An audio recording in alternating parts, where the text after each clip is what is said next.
A few weeks ago, I was shopping around some of my local thrift stores. While doing so, I came across a sealed copy of Roller Coaster Tycoon's Loopy Landscapes in its original sealed box that was probably purchased from a Kmart that I used to actually work at. Looking at that box brought back so many memories and reminded me of another game that was released nearly 1 year after, one that took place in the LEGO universe. Legoland was released on the 1st of May in the year 2000 as a theme park management simulator loosely based on the Legoland amusement parks. Its gameplay and mechanics were modeled much like that of Roller Coaster Tycoon, but simplified for a much younger audience. The game contains the basics of management aspects including money management, customer happiness, park decor, ride maintenance, and regular inspections. Developed by Chrysalis Software and published by LEGO Media, Legoland earned a score of 80.5% from the website, which is now known as Metacritic. If we take a look back, Legoland was the 7th title published by LEGO Media. Some earlier titles include games like LEGO Racer, LEGO Loco, and LEGO Rock Raiders. Only 2 other games came out prior to these releases, which were Mindscape's LEGO Island and a game only released in Japan for the Sega Pico called LEGO Fun to Build. Personally, at the time, I owned every US released LEGO game up to that point except for LEGO Friends, as that was marketed more towards girls. I would really actually like to do reviews on each of them, so if you are interested in those, let me know in the comments below which one you'd like to see next. After I finished my shopping at the local thrift stores, I got home and found the physical copy of Legoland that I had purchased as part of a bundle from eBay. Installing it went surprisingly easy on newer hardware, and after a few short minutes, it was time to experience childhood once again. Except it didn't work, because as soon as I started the game, it would immediately crash. Lucky for me and those who wish to play the game again, PC Gaming Wiki has an alternative installer for x64 systems. After I got it installed, and I set the compatibility mode to XP Service Pack 2, and also enabled the Run as Admin option, it worked just fine. There were still a few more tweaks that I did on my end with screen resolution, but other than that, this method allowed me to play the game. So, let's dive in and take this brick by brick, and...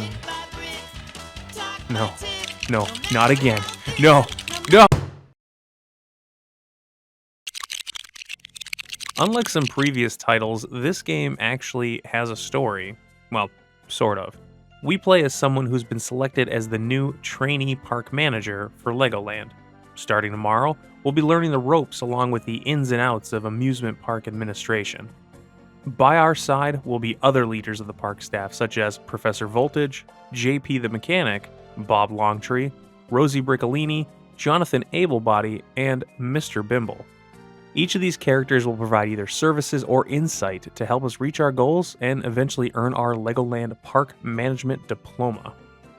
When we arrive at the park the following morning, we are quickly greeted and invited to view a new invention from Professor Voltage, Legoland's resident scientist in charge of creating new rides and attractions. Professor Voltage unveils that he has been working on a time machine, which is met with unanimous criticism.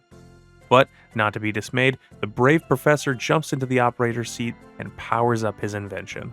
Slowly, the machine starts to hover as lightning arcs around the chassis, and soon after, the machine along with the professor disappear, leaving behind scorch marks and covering the audience in a layer of black soot. A few moments pass, and the device, along with its creator, reappear as the park begins to crumble and fall apart. Not to worry, though, the professor has another brilliant idea. He'll fix everything with the time machine and his duplicate array, but of course, it's going to take some time.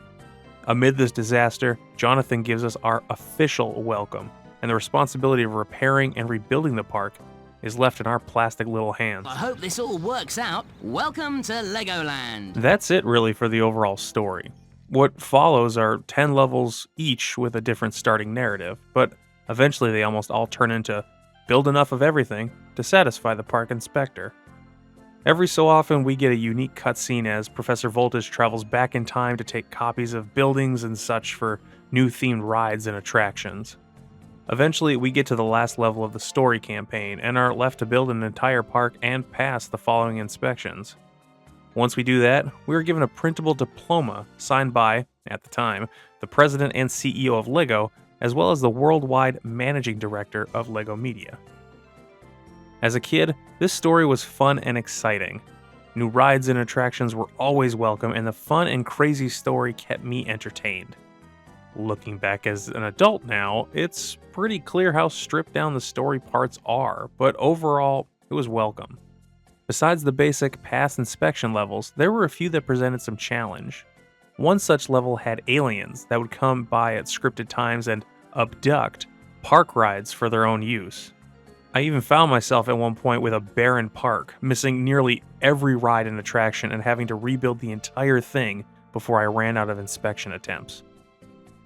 Comparing this game to other theme park simulators, the story was welcomed, and even though it was repetitive, I always started a new chapter of the campaign with a childlike excitement to see what new developments and obstacles I needed to overcome. Which brings me to my next topic.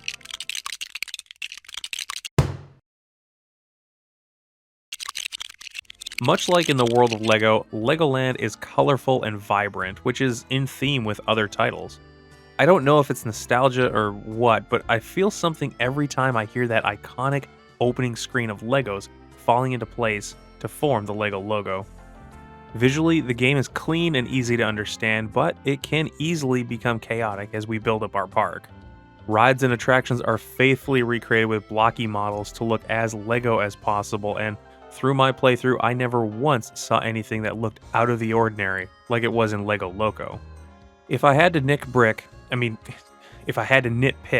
I would have to say that really the only thing that would be out of place here would be the coaster track. This is due to the track's auto-generated elevation, which can look both smooth and sudden, and it didn't really look like LEGO, but at the same time, it also, I guess, really didn't look out of place.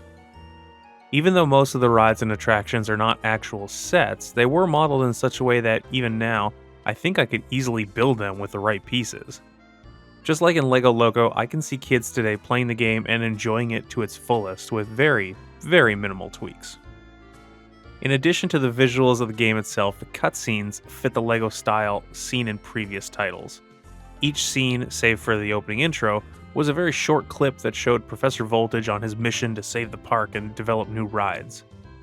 These excursions take us to places which include LEGO sets from the Wild West, Knight's Kingdom, Rock Raiders, and both the Jungle and Egyptian adventures. All of these sets were very popular at the time, and it makes perfect sense that the development team would use them as themes for the new rides. As for audio, it's decent for the year that it was released. Of course, it's not as clean as we would like to hear things today, with many effects being compressed, just like the cinematic video files.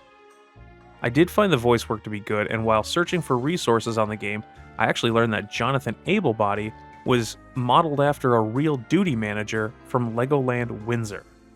His voice actor is credited to Justin Fletcher, which meant nothing to me as an American, but for those of you watching this who have seen him on the BBC, I'm sure he's a notable voice. Once I played the game, however, his voice became very notable because he voices not only his character lines, but every menu option and selectable item in the game. Lego toy shop looks like something needs to be fixed. Look at the briefing screen. Castlewell. Lego Media Shop.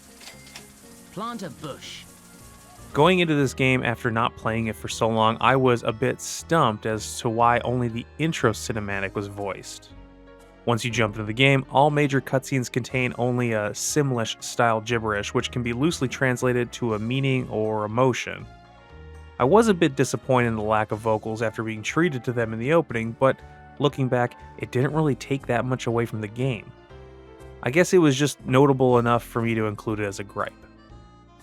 Looking at the cutscenes, each of them has its own mood and tension set by the music, which, while as compressed as it can be, was still good enough to entertain me. That being said, the music that was played while in-game was less than exciting. It reminded me of music heard in office lobbies and while riding in elevators.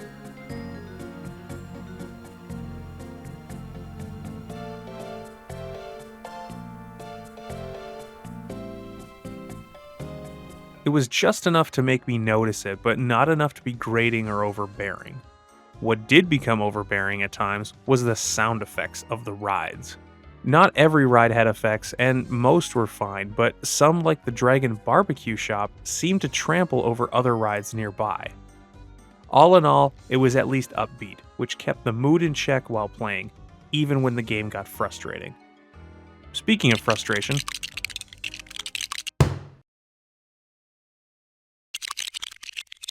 there's really not much to say about Legoland's gameplay. You have two options at the start for how you want to play. One is the story-based mode that takes you through different challenges and only lets you build what the game wants you to. And then you have free play mode, which, after beating the story missions, I didn't play. Instead, I looked up a few other creators who played it, and I instantly remembered why I didn't like it. You see, when you start a free play session, you are prompted to choose which rides, shops, and scenery you want to use, but you can't choose everything. So making an ultimate park really wasn't an option. Of course, you could choose your favorite rides and make your park with those, but if a game is going to give me a mode called free play, then I would expect it to not have restrictions. I can possibly understand why they did it, which was solely due to the system limitations of the time, but that's really just speculation. To be honest, the main reason I didn't play free play mode is because I got my fix in the story mode. It was such a slog, and the final mission was the straw that finally broke me. I remember not being able to beat it as a kid, and it all came down to the lack of variety in scenery. So, knowing what I knew this time, I filled my park with scenery just to be told once again that I lacked variety. But here's the problem with that. I had used every fountain, flower, tree, and theme piece that the game gave me, and I still could not beat it. So finally, after hours of attempts, I gave up and I used the cheat code just so I could see the final cutscene. Continuing on with the story mode, like I mentioned before, each level has its own objectives and restrictions. These keep things somewhat fresh, but you never really know what to expect. In one mission, it was missing funds, and the only way to recover them was to remove rides until the missing money was found. In another mission, rides needed to be put in very specific spots to satisfy Jonathan. The missions vary wildly in difficulty, big air quotes, but again, like I said before, it all came at the end to build all the things and pass the inspection. As far as the main gameplay loop is concerned, if you have played any theme park management game, Legoland is that, but with less to micromanage. One thing that stands out as different from other titles is that Legoland actually requires a small amount of power management. We learn early on that all rides require power, and scattered throughout the park are green power crystals that let us harvest that power by placing the appropriate buildings on top. It was really never difficult to keep up on power, and definitely not as extensive as games like Factorio, however, it was enough to keep it relevant. Other things like money management never really seemed to be an issue. Keeping patrons happy was effortless, and I never really had to worry about trash or vandalism like I did in Roller Coaster Tycoon. It was actually really nice to have the freedom from those things, but I soon came to realize how much I had relied on them as gameplay to keep me motivated and to continue to develop my park. Overall, there's really not much else to say, which brings me to my final thoughts.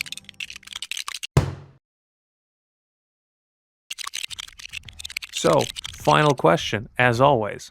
Should you play this game? Overall, it was another great trip down memory lane. A good game in and of itself, but overall lacking in things to keep me around. I would suggest anyone who has played it in the past to pick up a copy at your local Walmart and play through the story mode once.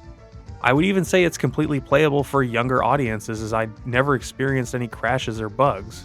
That is, if you are willing to put in the time to install it.